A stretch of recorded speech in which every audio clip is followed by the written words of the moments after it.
Super Crack Estrella presenta. Marduk encerró al mundo en la Tierra plana, teoría nueva. En mi canal estamos abiertos a todas las teorías. Esto no significa que crea en la Tierra plana, solo estudio el tema, y me encuentro con cosas que me gusta compartir. De esta manera me he encontrado con esto, que me parece que nunca se ha expuesto antes en referente al tema demonios y su vinculación con la Tierra plana. El tema está muy censurado en YouTube, pero lo descubierto por mí, hará que mires este tema de la Tierra plana con otros ojos. El cielo estaba formado por una gran bóveda semiesférica que descansaba sobre la ya mencionada muralla. Fue diseñado y construido por Marduk, quien la hizo de un metal duro y pulido que reflejaba la luz del sol durante el día. Aquí encontramos un pasaje que nos estaría diciendo que los humanos fuimos encerrados por el demonio Marduk en una especie de pecera cósmica, y habla de ese famoso muro que hay en la Antártida. Marduk tomó posesión de Babilonia luego de una destructiva guerra celestial o espacial de los Anunnaki, que en realidad es la caída de los ángeles caídos. Marduk es una deidad sustancial en la mitología babilónica.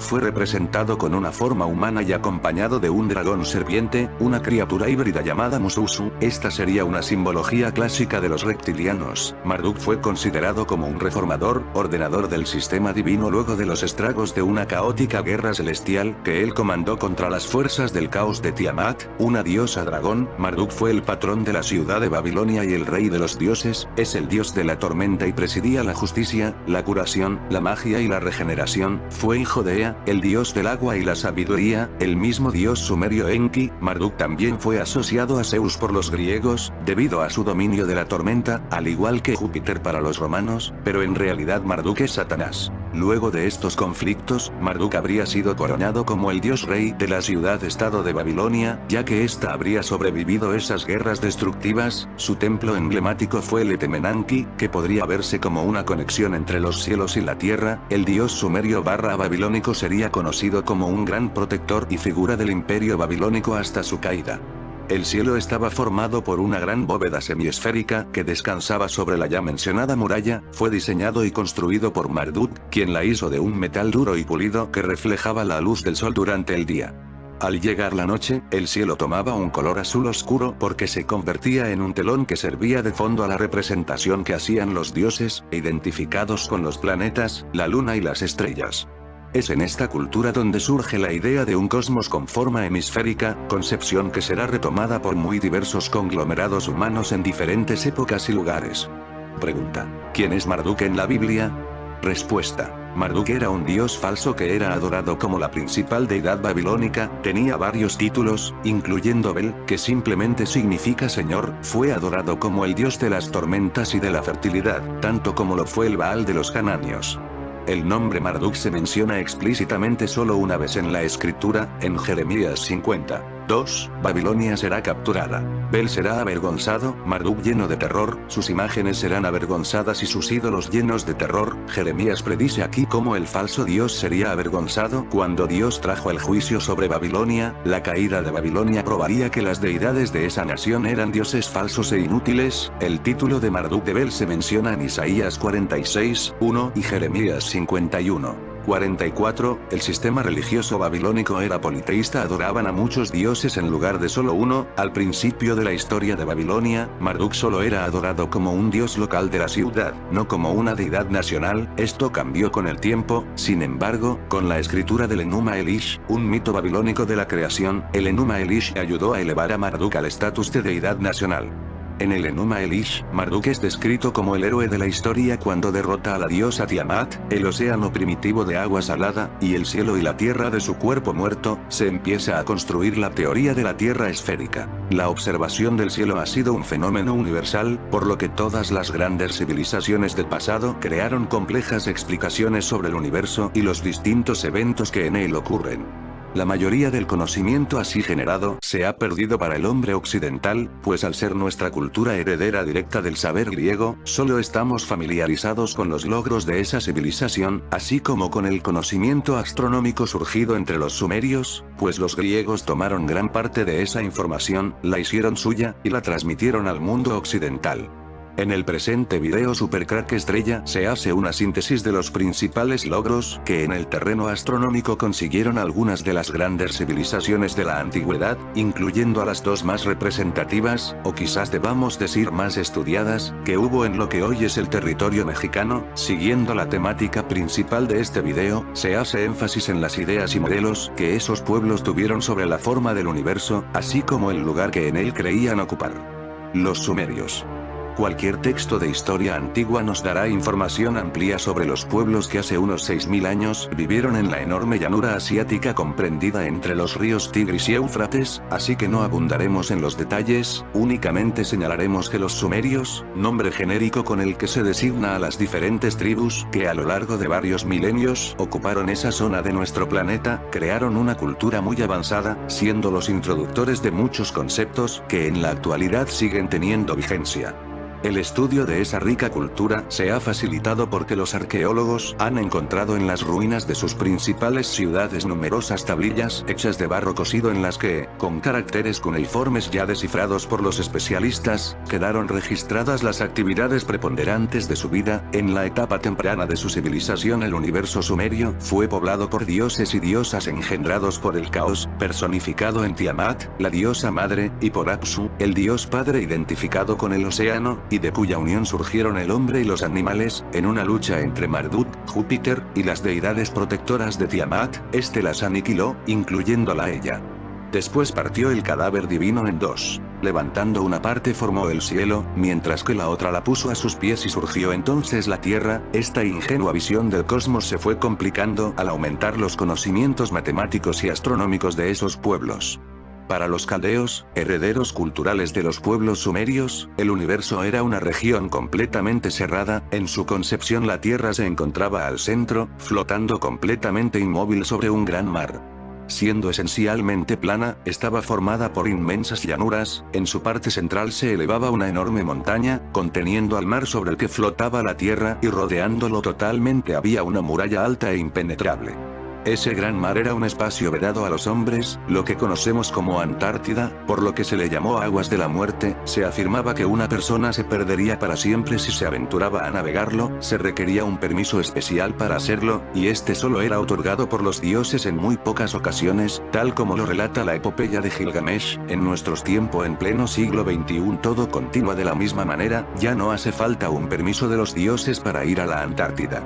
Pero se hace falta un permiso de las élites para pisar el suelo antártico. Quita la palabra dioses, y ponle élite, y observarás que estamos igual, que nada ha cambiado en el mundo. El cielo estaba formado por una gran bóveda semiesférica que descansaba sobre la ya mencionada muralla. Fue diseñado y construido por Marduk, quien la hizo de un metal duro y pulido que reflejaba la luz del sol durante el día. Al llegar la noche, el cielo tomaba un color azul oscuro porque se convertía en un telón que servía de fondo a la representación que hacían los dioses, identificados con los planetas, la luna y las estrellas. Es en esta cultura donde surge la idea de un cosmos con forma hemisférica, concepción que será retomada por muy diversos conglomerados humanos en diferentes épocas y lugares. Para explicar la sucesión del día y la noche supusieron que la mitad de aquella muralla era sólida, mientras que la otra era hueca y tenía dos aberturas opuestas, lo que conocemos como teoría de la tierra hueca. En nuestros días, en la mañana la que se encontraba al este era abierta y Shamesh, el dios solar, salía a través de ella conduciendo una gran carroza tirada por dos magníficos onagros. El disco solar visto por los hombres era una de las brillantes ruedas doradas de ese carruaje, algo que vemos en los libros de Job. Con vertiginosa velocidad Shamesh arriaba a los onagros, cruzando el cielo a lo largo de una trayectoria circular bien definida. Cuando empezaba a atardecer, Shamesh disminuía su ímpetu y lentamente iniciaba el descenso, entrando por la puerta oeste de la gran muralla. Al crepúsculo esa puerta era cerrada, llegando así la oscuridad. Toda la noche la carroza se desplazaba dentro de una inmensa caverna, para emerger de ella a la mañana siguiente, cuando era abierta nuevamente la puerta del este, dando así lugar a otro que nos dice la teoría de la tierra plana. Unos 4000 años atrás los sacerdotes sumerios hicieron mapas celestes, y dividieron el cielo en constelaciones. También formaron los primeros catálogos estelares y registraron los movimientos planetarios. construyeron calendarios y pudieron predecir los eclipses de luna. Se han encontrado diversas tablillas de barro cocido en las que fueron trazados 3 círculos concéntricos, divididos en 12 partes por igual número de rayos. En cada una de las 36 secciones así obtenidas se encuentra el nombre de un agrupamiento particular de estrellas o constelación, acompañado por una serie de números simples cuyo significado aún no ha sido descifrado. Hasta donde se ha podido establecer, estos son los primeros mapas celestes hechos con fines prácticos, y no como mera representación del cielo. Los caldeos miraron el firmamento pensando que los cuerpos celestes habían sido puestos ahí por los dioses para el beneficio humano, y que el propósito de su presencia era dar indicaciones sobre la fortuna de individuos y naciones. Las estrellas y los planetas fueron vistos como portadores de misteriosas influencias que los hombres podrían leer adecuadamente estudiando su desplazamiento. Por esa razón los llamaron intérpretes de los dioses. Esta concepción convirtió a los caldeos en verdaderos observadores del movimiento de los cuerpos celestes, comportamiento que los diferenció de otras culturas antiguas, pues no solo se dedicaron a ver e interpretar, sino que fueron capaces de medir. Esa actitud dio origen a la pseudociencia conocida como astrología. Sin embargo, del estudio de los movimientos planetarios hechos por los caldeos surgió también la ciencia de la astronomía. Al estudiar la bóveda celeste, los astrónomos caldeos construyeron tablas planetarias donde anotaron cuidadosamente las estaciones y retrogradaciones, ya que esos datos eran elementos básicos para determinar el curso de los planetas por la bóveda celeste. Gracias a ese tipo de estudios, fueron capaces de diferenciarlos de las llamadas estrellas fijas. Como el estudio del movimiento requiere del manejo del espacio y del tiempo, tan notables observadores inventaron la medición de esos conceptos e introdujeron el año dividido en meses, días, horas, minutos y segundos. Asimismo, dividieron la semana en 7 días, cada uno de ellos asociado a un cuerpo celeste: el Sol, domingo; la Luna, lunes; Marte, martes; Mercurio, miércoles; Júpiter, jueves; Venus, viernes; y Saturno, sábado. Además, como consecuencia de su determinación del año solar de 360 días, más 5 de ajuste, dividieron angularmente el círculo en 360 grados, introduciendo también la división del grado en 60 minutos de arco, y este a su vez en 60 segundos de arco. Ese tipo de mediciones permitieron que los caldeos pudieran determinar las estaciones y retrogradaciones de los planetas, así como calcular su salida y ocaso. También calcularon las fechas en que algunas constelaciones aparecían o desaparecían por puntos notables del horizonte. Igualmente pudieron conocer con antelación el acercamiento de cada planeta a las estrellas más brillantes localizadas dentro de una franja del cielo única y bien determinada, zona en la que advirtieron los movimientos del Sol y la Luna. Por estas peculiaridades, los griegos llamaron eclíptica al plano central de esa banda. Fueron ellos también quienes bautizaron a la mencionada franja como el zodíaco. Los caldeos dividieron esa región en 12 zonas diferentes, e identificaron a cada una de ellas con un grupo particular de estrellas. En esos agrupamientos o constelaciones delineados por los astros más brillantes de cada región, creyeron ver figuras relacionadas con sus ideas mitológicas, según tablillas con escritura cuneiforme localizadas en el valle del Éufrates, y cuya antigüedad se remonta hasta el año 600 a.C.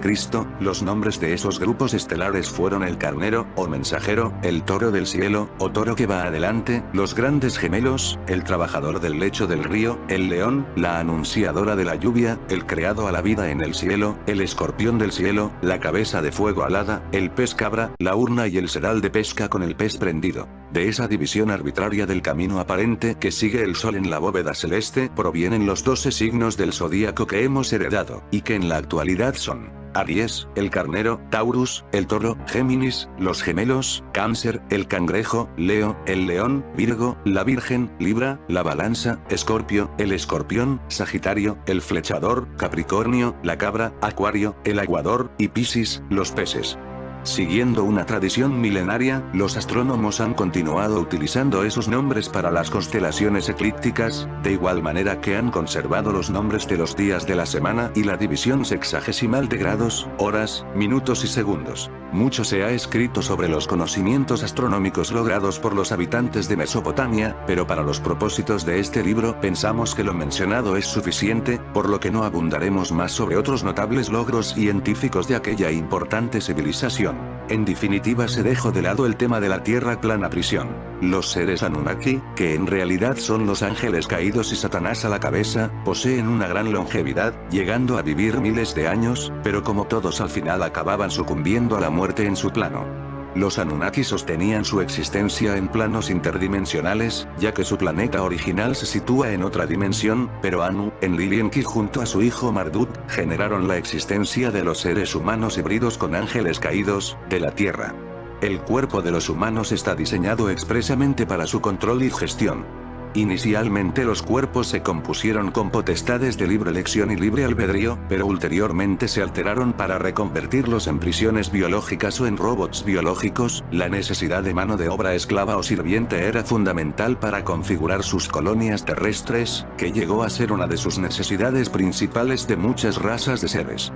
Es muy posible que vivamos y nos hayamos desarrollado en una prisión holográfica creada por seres extraterrestres superiores en tecnología y conocimiento. Limitando las capacidades del cuerpo físico y de los cuerpos sutiles del ser, generaron una existencia Homo sapiens extremadamente limitada y gobernable, que estaría obligada a la fisicalidad terrenal, impidiéndosele el completo acceso espiritual. ¿Cómo? Encerrándolos en su propia realidad, en su propio diseño y en su propia mente limitada a lo físico exclusivamente. Para el control de estos nuevos seres humanos, generaron el arquetipo de un dios que obligaba al asentamiento físico y aparente espiritualidad. Estos dioses eran los portadores de los arquetipos mentales que diseñan nuestras bases sociales, familiares y propias. El concepto de un dios configura la expresión mental del arquetipo de un gran ser, que desde el más allá, fuera en el espacio, vive y nos controla individual y colectivamente, gestionando nuestras vidas, y aportándonos satisfacciones o sufrimientos, según sus designios, debiendo conferirles adoración y ritualidad con la que se le rinde pleitesía. Posteriormente se generaron civilizaciones humanas y también se aumentaron los tipos de arquetipos mentales que gobernaban las conciencias de estos humanos, las modificaciones cerebrales que limitan nuestra inteligencia, los arquetipos mentales que limitan nuestras conciencias, generaron individuos egocéntricos, egoístas, separatistas e ignorantes o ciegos de su verdadera realidad del ser espiritual. Los arquetipos generaron pensamientos y creencias que gobernaban nuestras vidas depositando nuestro poder terrenal y espiritual en aquel Dios, como un algo más grande a nosotros, al que debíamos sumisión y respeto. Todos estos pensamientos y creencias han conformado todas nuestras civilizaciones y a todos sus individuos, impidiéndoles ver la realidad de su ser, pero el escenario es que todas las respuestas están ante nuestros ojos, en esta realidad. Marduk decidió generar la prisión terrenal, ya que él fue el diseñador y responsable del proyecto humano que hoy conocemos, tanto en la limitación mental, arquetipos mentales, creación de creencias y pensamientos, y símbolos, pero otros seres de otras razas no encontraron sentido a esa decisión. Una de las creencias pensamientos más sugestivas fue la creación del vínculo relacional físico con otros a través de las emociones. ¿Habrá algún ser humano que pueda trascender todas las creencias, pensamientos, símbolos mentales y emociones que nos limitan, sin perderse en el tiempo y el espacio? Marduk creó el diseño y Anu utilizó ese diseño para su interés. La caída del Homo sapiens o los ángeles caídos es simplemente el encarcelamiento terrenal, nadie cayó, solo se les atrapó. Para finalizar, dejamos la siguiente pregunta. ¿Qué conocimientos o información debemos adquirir para salir de la prisión terrenal o de nuestro paraíso? ¿Será el amor la solución? ¿Será el autorreconocimiento la solución? ¿Será la sinceridad interna la solución? ¿Será la expansión interna la solución? ¿Será la interdimensionalidad la solución? ¿Será la energía sutil la solución? ¿Será la física cuántica la solución? ¿Será la unidad la solución? ¿Será la luz interna la solución? La caída de los ángeles en la tierra infinita de los egipcios. Los egipcios, constructores de gigantescas pirámides, bellos templos y magníficas esculturas, fueron un pueblo que durante su largo período de desarrollo cultural no mostró mayor interés en las especulaciones filosóficas, teniendo más bien una fuerte disposición hacia lo práctico. Contemporáneos de los diversos grupos que vivieron en Mesopotamia, tuvieron una actitud diferente hacia la astronomía, usándola sobre todo como base de su medida del tiempo, lo que les permitió desarrollar un calendario civil que, si no fue muy complejo astronómicamente, sí fue el más avanzado de los utilizados en la antigüedad. Tal actitud muy probablemente se debió a que los sacerdotes centraron su atención en el más allá, haciendo del culto a los muertos una verdadera religión, aunque los egipcios no formularon teorías acerca del sol y la luna, ni tuvieron ideas específicas sobre el movimiento de los planetas, se sabe que tuvieron sus propias constelaciones formadas por grupos conspicuos de estrellas brillantes, sin embargo los registros fueron muy vagos y se han perdido. En la actualidad solamente se sabe que, con las estrellas del hemisferio norte, la única constelación que formaron fue la del Arado, ahora llamada Osa Mayor.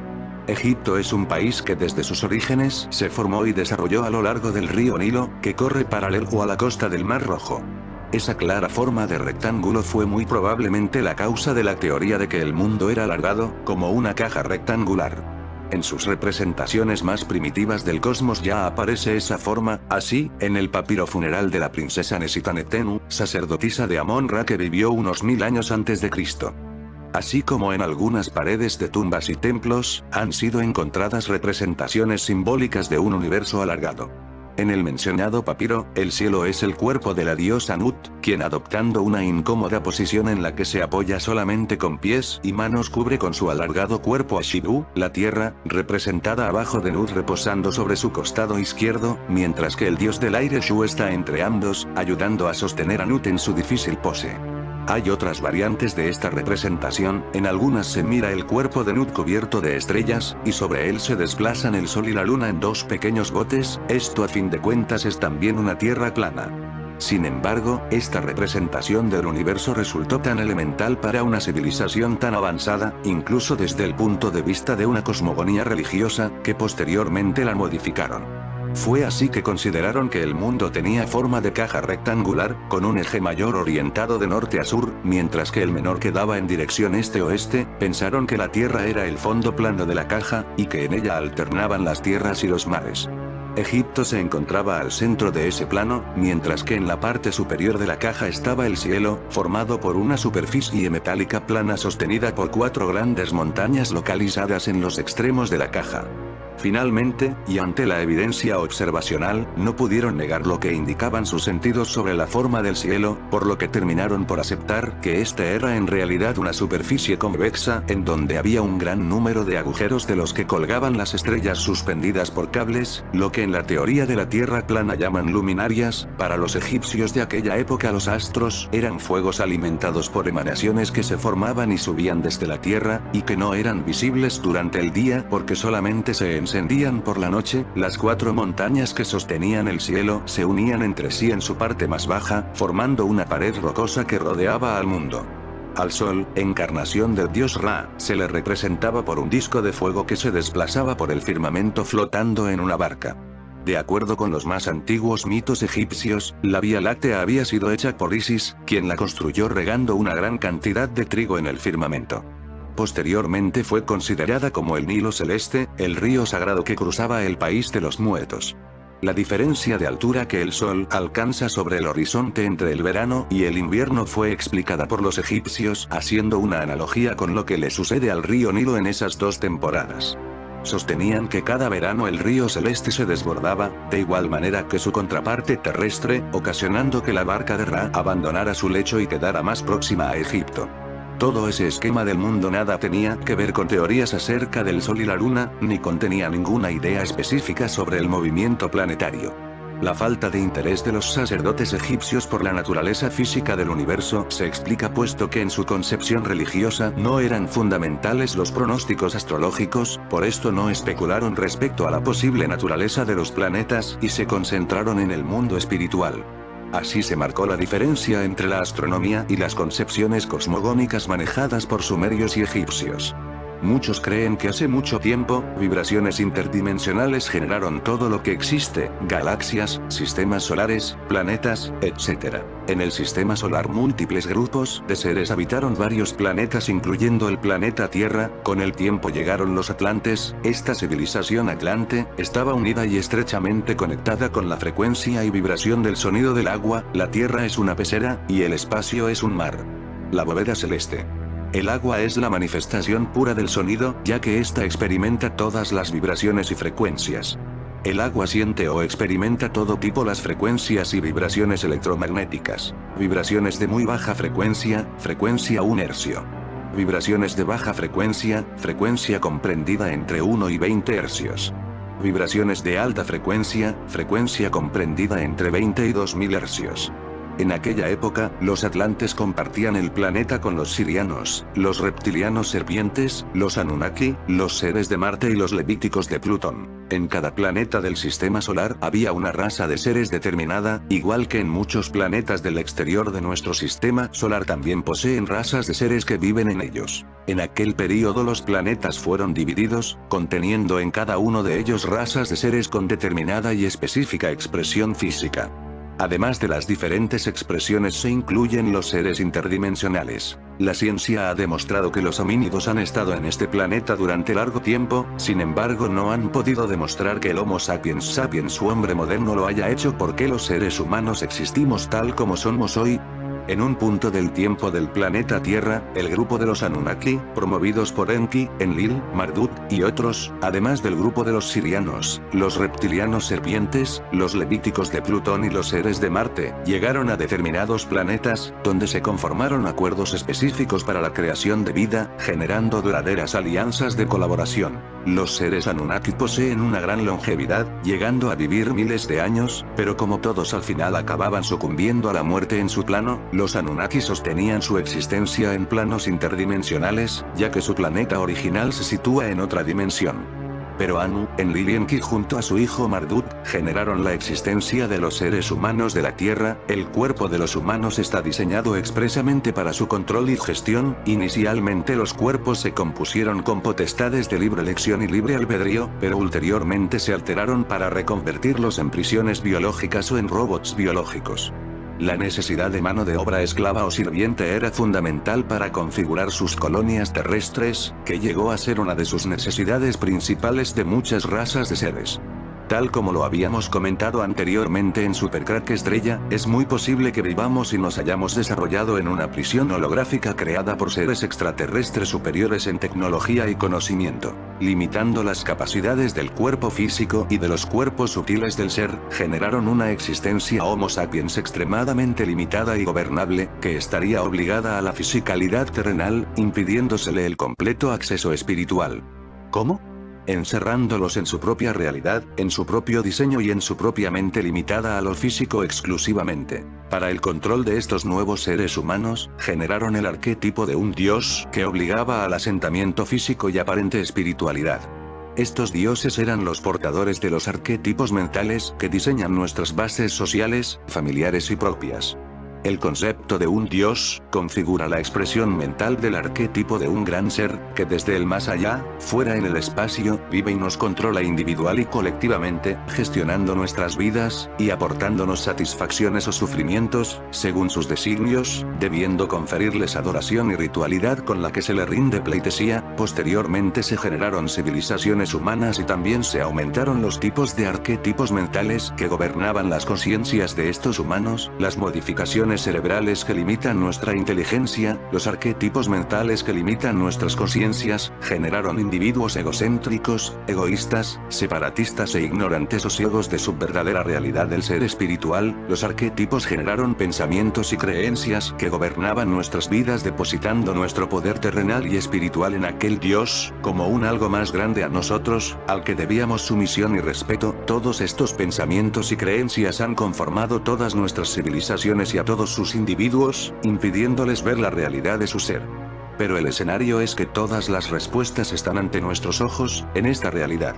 La esclavitud absoluta. Marduk decidió generar la prisión terrenal, ya que él fue el diseñador y responsable del proyecto humano que hoy conocemos, tanto en la limitación mental, arquetipos mentales, creación de creencias y pensamientos, y símbolos, pero otros seres de otras razas no encontraron sentido a esa decisión.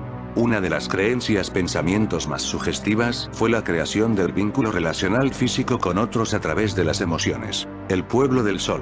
Los aztecas fueron la última gran civilización mesoamericana previa a la conquista, la cual truncó su desarrollo, a pesar de haber sido contemporáneos de los europeos que vinieron al Nuevo Mundo durante el siglo XVI, su cultura desapareció de forma tan rápida y completa que en la actualidad es bien poco lo que con seguridad se sabe sobre la forma de pensar de esos habitantes del altiplano mexicano. Herederos de los mitos y patrones religiosos de las civilizaciones que les antecedieron, los aztecas se convirtieron en el siglo XIV en los grandes conquistadores de Mesoamérica, ampliando considerablemente sus conceptos culturales originales. A principios del siglo XVI las concepciones filosóficas de los aztecas eran realmente complejas, pero al igual que sucedió con sus predecesores, el modelo cósmico que tenían solo nos ha llegado mediante referencias indirectas y en forma incompleta. Sabemos por ejemplo que Netzahualcóyotl, el gran rey sabio que gobernó Texcoco a mediados del siglo XV, mandó construir un templo al dios desconocido, el que no tiene nombre, el que no ha sido visto.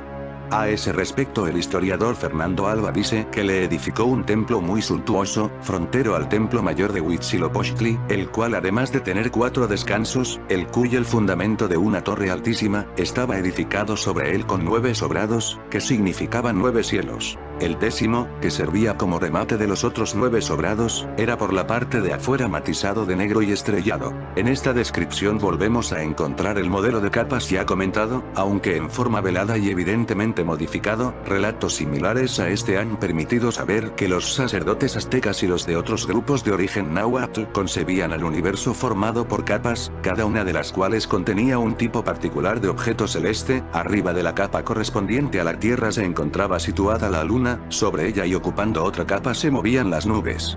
Las estrellas, el Sol y Venus lo hacían también, cada uno en su propia capa, es decir, también decían que había una bóveda celeste donde estábamos encerrados los humanos.